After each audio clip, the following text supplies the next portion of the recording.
Me preocupa sobremanera la cuestión de la deshumanización en la experiencia de la política y de la democracia. Ha sido muy difícil revertir el proceso de deconstrucción social y política que avanza raudo en el mundo occidental desde hace 30 años, desde la caída del muro de Berlín, y, reitero, en un proceso que cumple 30 años con ocasión del COVID-19. Venezuela ha sido el gran laboratorio de esta experiencia. Allí se han experimentado todas las formas de fractura nacional. Allí está la diáspora, 8 millones de venezolanos hacia afuera, otros 8 millones sus familiares que quedan hacia adentro en diáspora interna, tratando de bregar bajo la línea de la supervivencia, mientras el territorio nacional se ve fragmentado y la organización republicana prácticamente que ha desaparecido. Esa resistencia nacional ha acudido a todas las formas previstas en los catecismos políticos y sociales, en los catecismos constitucionales y democráticos, e incluso en los catecismos que trasvasan al mismo orden constitucional para tratar de revertir o de frenar esa fatalidad y darle un curso totalmente distinto, positivo. Hay otra experiencia muy decidora al respecto. Brasil, luego de conocer el escándalo de Odebrecht, la persecución del expresidente Lula da Silva, en el caso Lava Jato, los hechos de corrupción expansiva que tocan desde el sur de las Américas hasta el extremo norte, con las corruptelas en las que se involucraron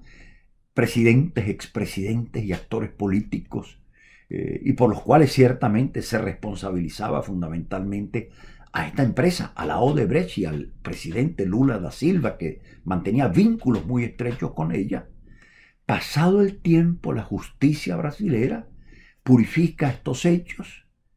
y el señor Lula da Silva aspira de nuevo a ser presidente de esa nación. Ahí está el caso de Argentina. Después de los escándalos de corrupción realmente gravosos y alevosos de la familia Kirchner, pasado el tiempo, la justicia decide no decidir, trasvasar esos hechos y esos actos y esas investigaciones hacia el baúl de la historia. Y hoy en día la señora Kirchner ejerce el poder desde la vicepresidencia y es la cabeza del Senado argentino. Ciertamente que uno tiene que llegar a la conclusión de que la deconstrucción ética de los cuerpos sociales y culturales, y no solo políticos, en las Américas como parte del mundo occidental, es una máxima de la experiencia, es una regla. Y esta regla tiene un germen desde el punto de vista institucional, dicho entre comillas, que es básicamente el Foro de San Pablo, que nace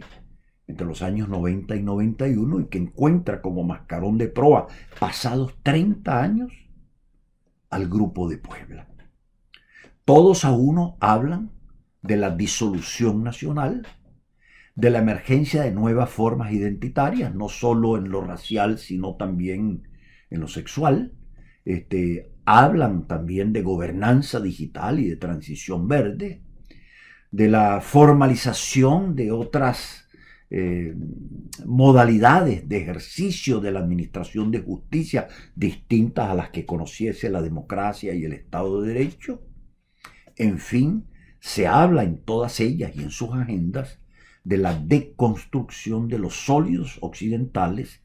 que son sólidos milenarios y que parten de la tradición judeo-cristiana y greco-latina. Entre tanto, Rusia y China le dicen al planeta y le dicen a Occidente que ellas sí son civilizaciones estables, milenarias, que no se avergüenzan de sus legados culturales. Entre nosotros se pide todos los días perdón incluso por haber adquirido partida de nacimiento después del descubrimiento hace 500 años, mientras chinos y rusos avanzan con sus civilizaciones a cuestas y se ponen a la orden del planeta para asumir la gobernanza del planeta en el ámbito económico, en el ámbito financiero, en el ámbito digital. E incluso dicen algo central: no hablemos más de democracia ni de Estado de Derecho, porque es una mala palabra que genera perturbación y que tiene que quedar fundamentalmente reservada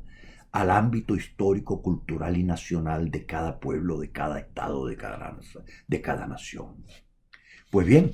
esa es ciertamente la mejor confirmación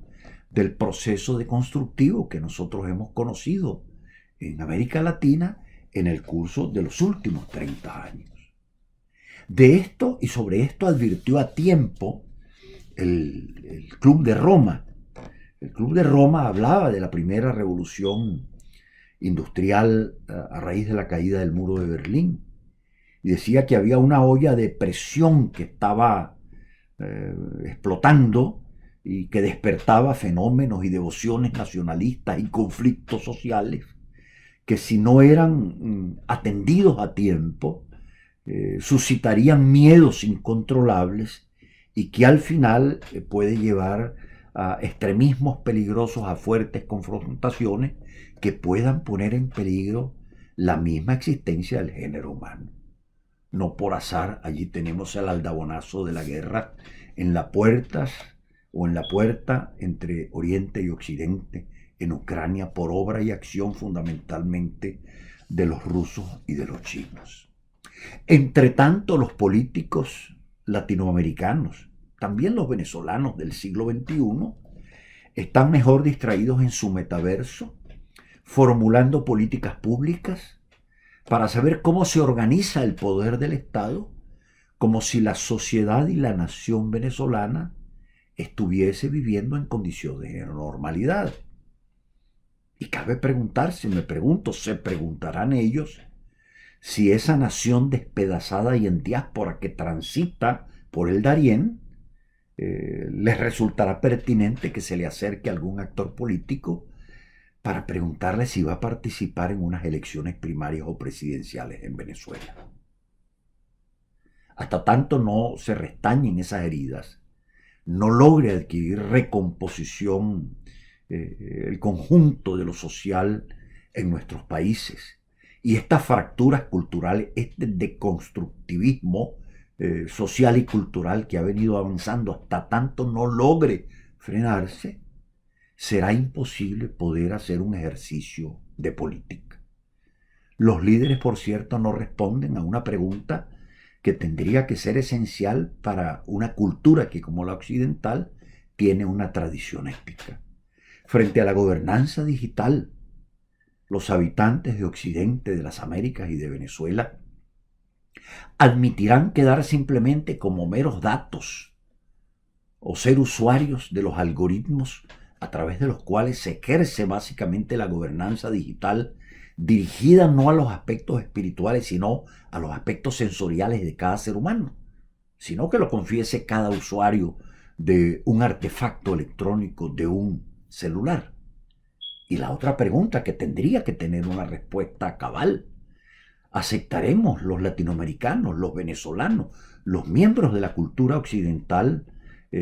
transformarnos en piezas menos valiosas que los animales, que los árboles, que los ríos? Y en definitiva, ¿aceptaremos que se nos metabolice dentro de las leyes evolutivas y matemáticas de la naturaleza al punto tal de que no tenemos ninguna relevancia o valor superior a la misma naturaleza, porque hemos quedado totalmente equiparados, con una particularidad: que las nuevas leyes de la deconstrucción